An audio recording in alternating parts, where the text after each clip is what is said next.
Sometimes some of the best advice an agent can offer a seller might be something they don't want to hear.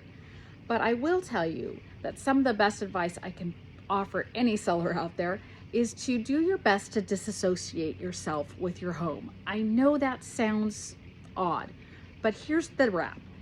When you are emotionally involved with your house, as we all are, I love my house. We've lived here for a very long time. It has a lot of connection for me, right?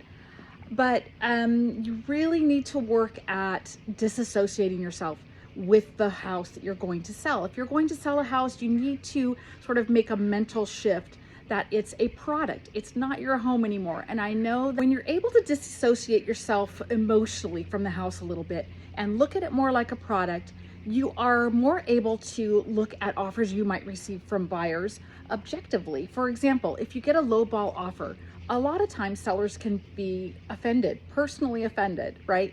If you get buyer feedback that says, the paint is a little tired or the flooring's a little worn, right? Those things oftentimes sellers can take personally. They don't like to hear that their house is not as stellar as they think it is. When we live in a home for a number of years, we tend to just get used to the tired flooring or the old carpet or the stained walls or whatever it might be.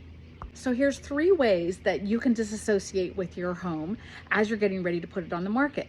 The first thing I would say is to start packing early before you put it on the market, but before the photos are taken. You want to depersonalize the home, which is a good marketing strategy anyway, but you want to depersonalize the home so that buyers can walk in and feel like they can live in it. They can bring their things in.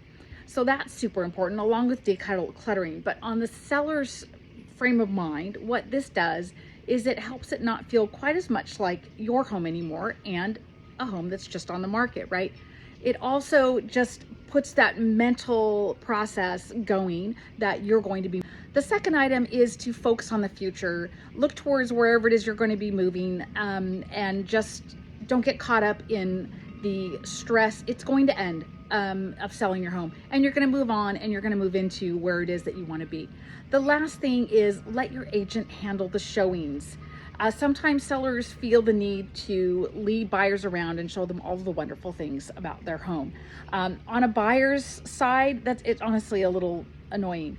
You want to, as a buyer, be able to walk through the property and take a tour at your own pace with your agent and not feel like the seller is trying to sell you the house. So that's a super important point.